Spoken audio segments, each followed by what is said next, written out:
नमस्कार दोस्तों, सुप्रभात। सबको सिया राम, राम राम। और हम आज पुनः अपने सोमवार की क्लास में सुबह सुबह सर्दी का माहौल है और बढ़िया संस्कृत में आए हैं। इसके पहले आपने मैथ की भी क्लास पढ़ रखी है।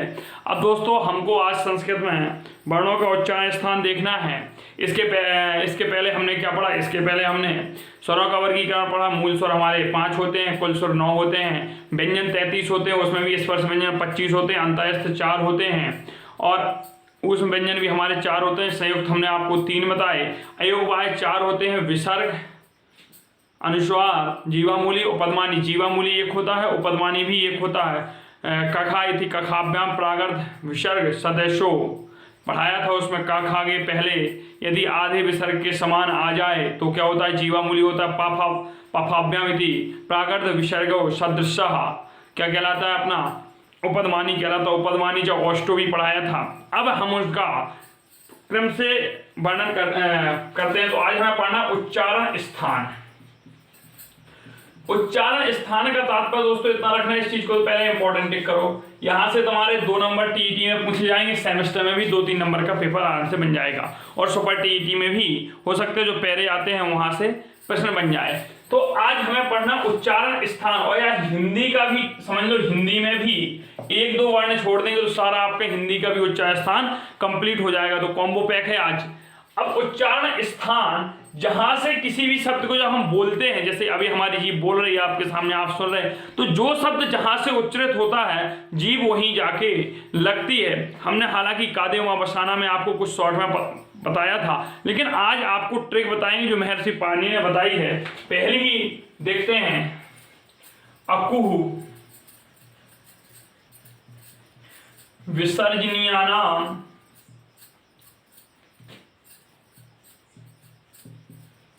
कंठा। अकुहु विसर्जनीयानाम कंठा। विसर्जनीयानाम कंठा। अकुहु विसर्जनीयानाम कंठा मतलब जो ये वर्ण होते हैं यह कंठ से बोले जाते हैं। कहां से बोले जाते हैं? कंठ से बोले जाते हैं। अब इनमें सर होते कौन कौन से वर्ण हैं? तो देखें आ।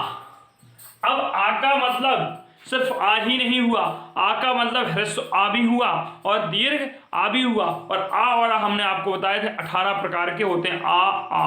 आ है, ई है, ऊ है और री है। 18 प्रकार के होते हैं। लिरी 12 प्रकार के होते हैं और लिरी और री मिलके टोटल कितना होता है? 30 होते हैं। ठीक है। तो अब हमने आपको कुहू भी बताया था। कुचु टूपी एते उदता उदित संख्या होती है इत संज्ञक वर्ण लग के। बताया था कि नहीं बताया था? पिछले लेक्चर्स में बताया था। जिन लोगों ने नहीं देखे हैं डिस्क्रिप्शन बॉक्स में लिंक दिया, आप देखिएगा। तो कू का मतलब क्या हो गया? काबर। और काबर का मतलब क्या हो गया? तो काबर में हमने आपको पढ़ाया था कै, ख, ग, घ और इंगा। चूंकि ये व्यंजन है तो सब में क्या हो जाएगी? हलंत हो जाएगी। विसर्जनीयानाम विसर्गें भी हैं। अकुहु कुहु हा भी है। तो हम कह सकते हैं आ का वर्ग और हा और विसर्गों का जो उच्चारण स्थान है वह कंठ से है। जिनको आता है एक बार कंप्लीट कर लीजिए। यहां से 2 से 3 नंबर का प्रत्येक वर्ष पूछा जाता है। तो आ का वर्ग का और हा का और विसर्गों का उच्चारण स्थान कहाँ है? कंठ है। जब भी बोलेंगे तो यहां दबाएं तो फिर का नहीं बोल पाएंगे। तो पहला सूत्र हो गया। दूसरा देखते हैं इचु यसानाम तालु। इचु यसानाम तालु। तालु का मतलब हो गया तालब। इचु यसानाम तालु। पहले तो ई आया तो ई से मतलब ह्रस्व ई भी हो गया और हमारा दीर्घ ई भी हो गया। क्योंकि चूंकि दीर्घ ई अपन को मायसो सूत्र में जब पढ़े थे अयोड़ रिलेक एवं एवं छह वर्ण, तो अयोड़ पढ़ा था वहां पे अपन ने देखे हैं आ ई ऊ पढ़ा था। तो छोटा ऊ और छोटा ई ही पढ़ा था, ह्रस्व ई ही पढ़ा था, दीर्घ नहीं है।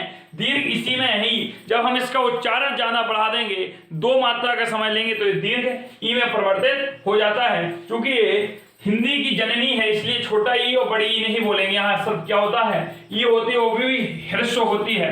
इचु यसानाम चू। हमने कुचु टू तो पे इत्योदता पढ़ाया था। चू का मतलब हो गया चा वर्ग से और चा वर्ग में हमारे क्या आते हैं? चा है, छा है, जा है, झा है और या है। इचु यसाना या भी है और सा। सा सा तालब, इसको इंपॉर्टेंट टिक करिए क्योंकि तीनों साथ पूछे जाते हैं सबसे ज्यादा। तो इचू यसानाम तालु, इन सूत्रों से यही सबसे ज्यादा फायदा मिलने वाला है कि सा काहे से होता है इचू यसानाम तालु, इचू यसानाम तालु अकुह विसर्जनीयाम कंठा। दो याद हो गए अपन को सूत्र, बोलिए एक बार साथ में, अकुह विसर्जनीयानाम कंठा इचू यसानाम तालु। तो इचू यसानाम में ई हो गया, चा वर्ग हो गया, या हो गया और सा हो गया। इनका उच्चारण स्थान कहां से, तालब से कह लो या तालु से कह लो, कंठ से कह लो या कंठ से कह लो, कोई दिक्कत नहीं। अब इसके बाद हम अगला सूत्र देखते हैं, तीसरा, ऋतु रसाणाम मूर्धा, ऋतु रसाणाम मूर्धा। तो इसका उच्चारण कहां से होता है, मूर्धन्य से होता है।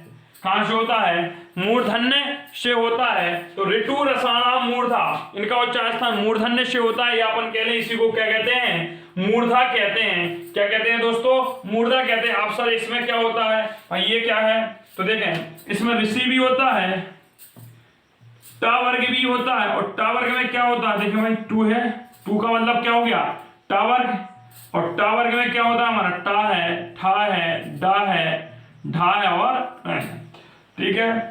रारत का भी हो जाएगा, रसाणाम, जो आप पेट ची को सा कहते हैं, षटकोण का सा कहते हैं, इसको क्या कहेंगे, सा सा तालब। जो संयम का होता है वह कैसा होता है, तालब का होता है। जो षटकोण का होता है, षटकोण, षटकोण जब पढ़ेंगे तो जीभ हमारी मसूड़ों से कुछ अंदर के लिए होती, ज्यादा मुड़ जाती है। हिंदी में जब पढ़ाएंगे तो वृत्ताकार स्वरों में जरूर बताएंगे। जीभ के अग्रस्वर, पश्चर, मध्य स्वर क्या होते हैं, उन सब पर भी चर्चा होंगी। लेकिन यहाँ पर आपको क्या करना है, जो सा होता है इसका उच्चारण स्थान कहां से होता है, मूर्धन्य से होता है। ऋतु रसाणाम मूर्धा, री, टू और सा, इन सबका, इन चार का क्या, ऋषि वाला ले लें, रा ले लें, टावर ले लें और सा ले लें। उच्चारण स्थान क्या है, मूर्धन्य है। ट्रिक हमें सीधी सीधी याद रखनी है, और ट्रिक महर्षि पाणिनि बता गए थे, ऋतु रसाणाम मूर्धा। क्या बता गए थे, ऋतु रसाणाम मूर्धा, इचु यसानाम तालु अकु विसर्जनीयाम कंठा।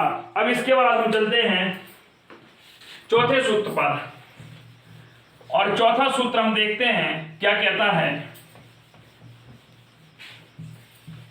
चौथा सूत्र बोलता है, लितु लसानाम दंता, लितु लसानाम दंता। ठीक है, लितु लसानाम दंता। ठीक है, तो इनका उच्चारण होता है दंत।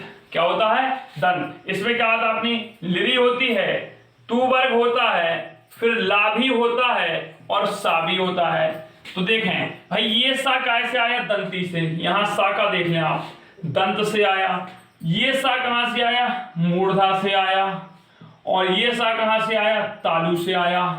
तो सा सा तालब का सा है, ये मूर्धन्य का सा है, यह दंती सा है। तो तीनों सा को याद रखिए, जो सरौता का सा है वह दंती होगा, जो षटकोण का सा है वह मूर्धा होगा, और जो संयम का सा है वह तालब होगा। ये इंपॉर्टेंट है, यहां से प्रश्न बनने की संभावना 98% रहती है प्रत्येक वर्ष, क्योंकि यही कंफ्यूज होते हैं हम लोग। ठीक है, तो लितु जो ली होती है, इसका उच्चारण स्थान भी क्या होता है, दंत होता है। तू वर्ग में मतलब ता गया, था गया, दा गया, धा गया और ना गया। तो इनका उच्चारण स्थान क्या होता है भाई, दंत भी होता है, और ला का उच्चारण स्थान भी क्या होता है, दंत होता है। ठीक है, इतनी चीजें हैं, आप सभी को कंफर्म हो गई होंगी। अब आगे देखते हैं, पांचवा सूत्र क्या कहता है हमारा। यहां से तो हमें आ गया ली, तू और सा। अब अगला देखते हैं, अगला कहता है उपदमानी, पद्मानियाम ओष्टा। इनका ओष्ट से होता है, क्या है, उपद्यमानिया नाम, उपद्य मानियाम ओष्टा। इसमें क्या है, ऊ है, पू वर्ग, और यहां से हम अगर पू से पा हटा लें, पा वर्ग करें, तो उपद्य मानियाम मतलब उपद्यमानी। जो उपद्यमानीय वर्ण पढ़ाए थे हमने आपको अयोग बाह्य में, उनका उच्चारण स्थान भी क्या होता है, ओष्ठ होता है। पू वर्ग का मतलब हो गया पा, फा, बा, भा, मा। तो पा फा फा मा का उच्चारण स्थान भी क्या होता है, ओष्ठ होता है, और ऊ का उच्चारण स्थान भी क्या होता है, ओष्ठ होता है। चले अगला देखते हैं, तो ये भी आ गया होगा। अगला है यम गणनम नासिका चा। छठवां सूत्र देखिए, छठवां सूत्र क्या कहता है, यम गणनम नासिका चा।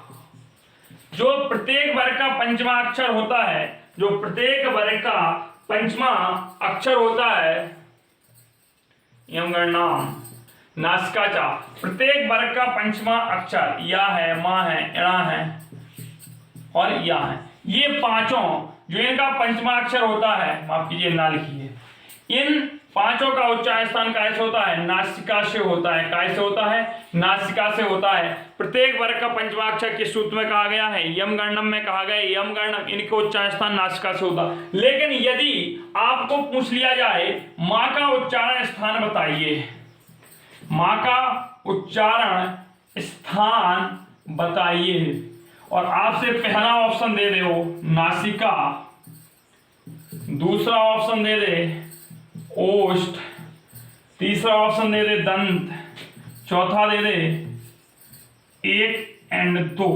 देखें भाई, हमने बताया कि प्रत्येक वर्ग का पंचमा अक्षर नासिका से होता है, आपने पहला ऑप्शन देखा और टिक कर दिया। लेकिन यह भी याद रखें, जो हमारा मां होता हुआ पा वर्ग में होता है, पा फा बा भा मा, और जब मां आएगा तो मां का उच्चारण स्थान हमारा उपदमानी च ओष्ठो, अभी अभी पढ़ाया है मैंने सूत्र, उपदमानी च ओष्ठो, जो पा वर्ग का उच्चारण स्थान होता है ओष्ठ से भी होता है, तो नासिका और ओष्ठ दोनों से होता है। तो इसका ऑप्शन कौन सा सही माना जाएगा, चौथा माना जाएगा। तो यह गलती ना करें, जब भी पंचमा अक्षर की बात हो, जब भी पंचमा अक्षर की बात हो तो चारों विकल्पों को जरूर देख लें। देखिए पहला विकल्प तो आपको दिख गया नासिका, और यही आपने आंख बीच के टिक कर दिया और चले आए। लेकिन ये आपका गलत हो जाएगा, क्योंकि ओष्ठ भी है तो दोनों लगाने पड़ेंगे। हाँ, यदि यहां ये नहीं होता, एक तो ऐसा बनेगा नहीं, यदि यह यहां नहीं होता तो फिर नासिका भी सही होता, ओष्ठ भी सही होता, कॉमन अंक देने लगते। आपको पूछा जाए कि किसी में एक प्रायोरिटी, तो नहीं, कोई नहीं होगा। ये ऑप्शन एक तो होंगे नहीं, अगर होंगे तो आपको एक विकल्प पहला और दूसरा करके भी दिया जाएगा। तो इस चीज को देखें, जैसे कि प्रश्न बन जाए इणा का इति संज्ञक वर्ण के रूप में माहेश्वर सूत्र में कितनी बार प्रयोग हुआ है, कितनी बार प्रयोग हुआ है, इसका आप बताएं। पहला ऑप्शन दे दिया हमने 5 बार, दूसरा दे दिया 4 बार, तीसरा दे दिया 3 बार, चौथा दे दिया 2 बार। बताइए भाई, यह हमने आपको उस दिन भी बताया था कि जब हम सूत्र पढ़ते हैं अयोड़, जब हम सूत्र पढ़ते हैं, ध्यान रखना अयोड़, यहां से भी प्रश्न ये बन चुका है अयोड़। आज मैं देख रहा था कि प्रश्न कैसे आएंगे इसके बाद, क्योंकि जैसे ही आपके उच्चारण स्थान के बाद अपन अंतःस्थ उपाय प्रश्न वाले व्यंजन पढ़ लेते हैं, अल्पप्राण, महाप्राण, घोष, अघोष, नाद, सम्मा, स्वर, इसके बाद हम प्रश्नोत्तरी करेंगे। तो प्रश्नोत्तरी ही में आप देख रहा था, तो वहां 4-6 प्रश्न मिले, इसलिए आपके सामने पुटअप कर रहा हूं। अयोड़ रिलेट एवं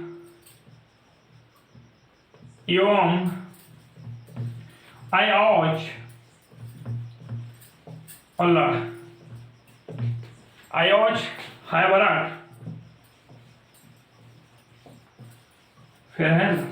अब देखिए भाई, यहां आप देख रहे जो अंतिम वर्ण होते हैं इन्हें इति संज्ञक वर्ण कहा जाता है कि नहीं, हमने बताया था जो अंतिम वर्ण होते हैं इन्हें इत वर्ण कहा जाता है। इनकी इत संज्ञा होती है, इनका अनुबंधन होता है, इनकी अनुबंध संज्ञा होती है, इनका तस् लोपा सूत्र से लोप भी हो जाता है, क्योंकि ये हलंतम होते हैं, और जो वर्ण हलंतम होते हैं उनका तस् लोपा सूत्र से क्या होता है, विलोपन हो जाता है। लेकिन प्रश्न एक बार आ चुका है कि इणा का प्रयोग कितनी बार हुआ, तो देखिएगा पूरे माहेश्वर सूत्रों में इत संज्ञक वर्ण के रूप में 2 बार प्रयोग हुआ है। एक प्रश्न ऐसा भी बन सकता है जब बन गया कि ऐसा कौन सा वर्ण है जो माहेश्वर सूत्रों में 2 बार गिना जाता है, तो वह हल होता है। हैवरट के हा में भी हल है, और 14वां माहेश्वर सूत्र जब पढ़ोगे ससर हल, 14वां पढ़ोगे हल अकेला, तब वहां भी हा गिना जाता है। तो इन चीजों को, बारीकों को ध्यान रखें। आगे हम बात करते हैं एदेतो कंठतालु, ओदोतो कंठोष्टम, बकार दंतोष्टम।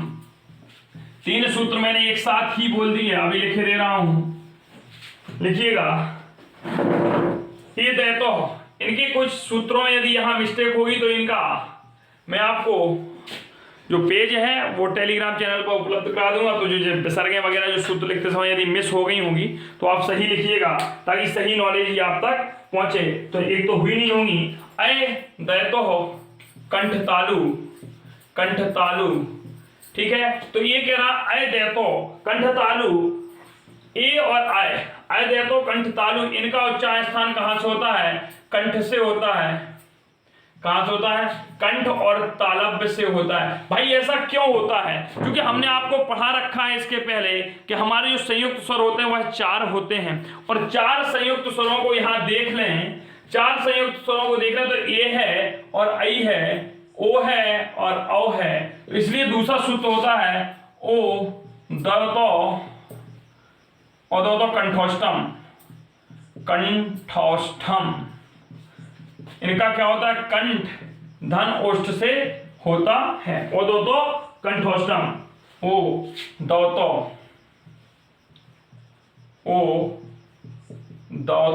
कंठोष्टम। तो ये दोनों सूत्र आपके इंपॉर्टेंट हो जाते हैं। क्यों हो जाते हैं भाई? इनका उच्चारण स्थान दो जगह है।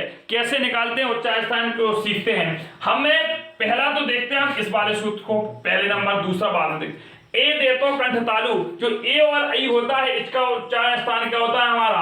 कंठ और तालु होता है। क्या होता है? कंठ और तालु होता है। क्यों होता है? क्योंकि जो ए और ऐ के जनक हैं वह आधन ई है। आधन ई मिलके ही तो ए बना है गुरु, और आ और धन ई मिलके क्या बना है? आय बना है। क्या बना है? आय बना है। और अकू विसर्जनीय नाम कंठा से आ का उच्चारण स्थान तो कंठ हो गया और इचु ऐसा नाम तालु से ई का उच्चारण स्थान तालु हो गया। तो बताइए भाई ए का स्थान क्या होगा? मताई और बाप दोनों मिल जाएंगे तो दो ही को तो नाम चलेगा, चलेगा कि नहीं चलेगा? तो इसका नाम क्या हो जाएगा? कंठ तालु। अच्छा बताओ, अगर इसको हम कह देते नहीं कंठ तो तालु को बुरा लग जाता, यदि इसका उच्चारण लिखवा देते तालु तो कंठ को बुरा लग जाएगा। तो जो महर्षि पाणिनि वगैरह हुए हैं, हमारे त्रिमुनि हुए हैं, त्रिमुनि कौन कौन हैं उनका नाम कमेंट बॉक्स में लिख के दीजिए। मैं कल उन बच्चों के नाम लूंगा जो लोग आंसर देंगे।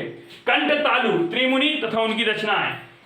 कंठ तालु, तो इसका उच्चारण स्थान क्या होता है? कंठ और तालु होता है। क्यों होता है? क्योंकि यह संयुक्त स्वर होता है, आ और ई से मिलकर बना होता है, इसलिए आ का उच्चारण स्थान कंठ हो गया और ई का उच्चारण स्थान तालु हो गया।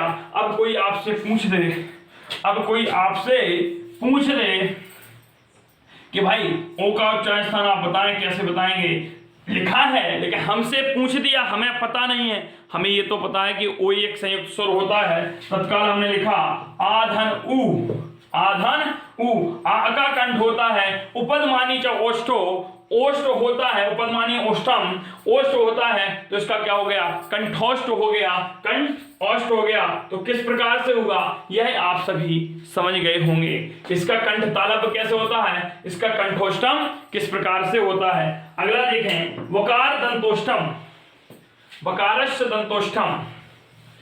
वकार का जो होता है वावकील, वकार दंतोष्ठम, इसका कहां से होता है? दंत धन ओष्ठ से होता है। कहां से होता है? वकार का दंत तथा ओष्ठ से होता है। ये अर्धस्वर होता है, इतना याद रखना, या वाला ला। इसलिए इसका अर्धस्वर होता है। स्वरों में भी गिना जाता है, स्वरों में आधा होता है, व्यंजनों में पूरा होता है। इसलिए इसके दो उच्चारण स्थान होते हैं, कन दंत धन ओष्ठ। दांत और ओष्ठ की सहायता से वकील बोला जाता है। वकील, वकील, वकील, वकील, वकील, वकील जब बोलोगे तो जीभ दांतों में करे होंठ मिल रहे, ठीक है। तो दंत धन ओष्ठ की सहायता से ही वकार दंतोष्ठम होता है। अगला देखते हैं, जीवा, जीवा मूली, जीवा मूलस, जीवा मूलम। चले दो सूत्र और रह गए आपके, उनको भी लिख लीजिए। जीवा मूली, जीवा मूलियस, जीवा मूलम। और अगला है आपका नासिका अनुस्वारस, नासिका अनुस्वारस। इसका क्या होता है भाई? अनुस्वार होते हैं, जो हमारे अनुस्वार होते हैं, क्या होते हैं? अनुस्वार होते हैं, उनका क्या होता है? और इसका क्या होता है? जीवा मूल होता है। क्या होता है? जीवा मूल होता है। क्या होता है उच्चारण स्थान इसका?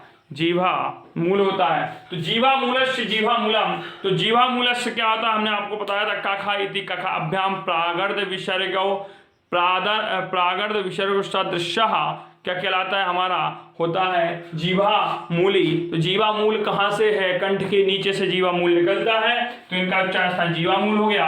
नासिकाय अनुस्वारस्थ, जो अनुस्वार होते हैं जिन पे अंगी बिंदी रखी होती है, इनका बहुत महत्व होता है संस्कृत में। इनका उच्चारण स्थान क्या होता है? नासिका अनुस्वारस्थ से होता है। मित्रों, हम एक प्रश्न और बन सकता है आपका, पाणिनि शिक्षा में कितने प्रकार से उच्चारण स्थान बताए गए हैं? हमने सूत्र आपको लगभग 11 लिखवाए होंगे, लेकिन यदि पाणिनि शिक्षा के आधार पर पूछे जाएं, पाणिनि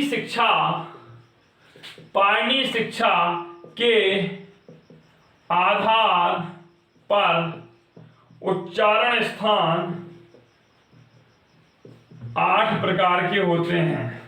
कितने होते हैं? 8 प्रकार के होते हैं।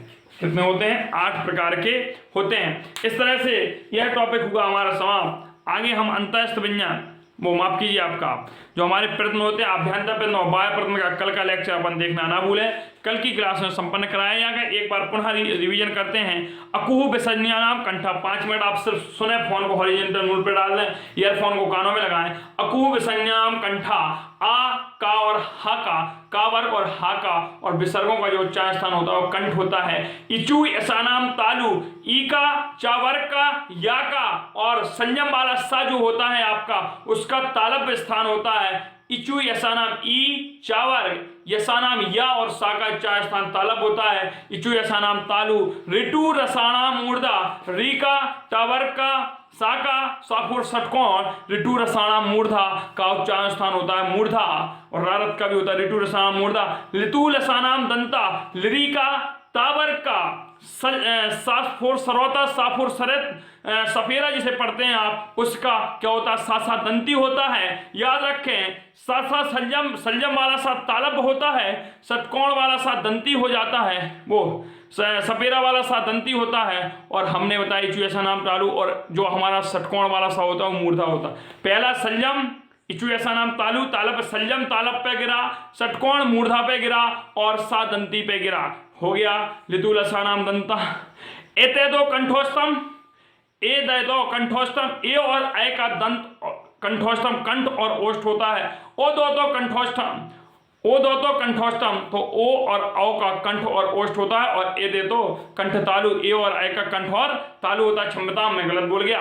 ए दे तो कंठ तालु, ए और आई का उच्चारण स्थान कंठ और तालु होता है। ओ दो तो कंठोस्तम, ओ और औ का उच्चारण स्थान कंठोष्टम कंठ और ओष्ठ होता है। वकार दंतोष्टम, बा का उच्चारण स्थान दंत और ओष्ठ होता है। नासिकाय, ये लिखा है नासिका अनुस्वारस, नासिका का जो अनुस्वार होते हैं उनका उच्चारण नासिका होता है। जीवा मूलियस, जीवा मूलम, जो जीवा मूली होते हैं उनका उच्चारण स्थान जीवा मूल होता है। और इसके बाद हमने यमगणम नासिका चा भी पढ़ाया था आपको। इतने सारी चर्चा की। अब हम चर्चा करेंगे प्रश्नों की। प्रश्न हमारे 2 प्रकार के होते हैं। प्रश्न होता है किसी वर्ण अक्षर को जो हम बोलने के लिए शक्ति का यूज करते हैं, उसे प्रश्न कहते हैं। प्रयास करना, अब प्रयास हम अंदर से कर रहे हैं या बाहर से कर रहे हैं, इस पर कल चर्चा करेंगे। कल की क्लास देखना ना भूलें। साइकोलॉजी में इंटरेस्टिंग टॉपिक है आपका, जो शाम की क्लास में आपको मिलेगा, उसमें जरूर जुड़ें। आपकी समग्र परिभाषाओं को समझाया गया है, समझाया जाएगा, और साथ में परिभाषाओं के साथ साथ संप्रदाय भी कंप्लीट हो जाएंगे। बहुत बहुत धन्यवाद आप सभी का।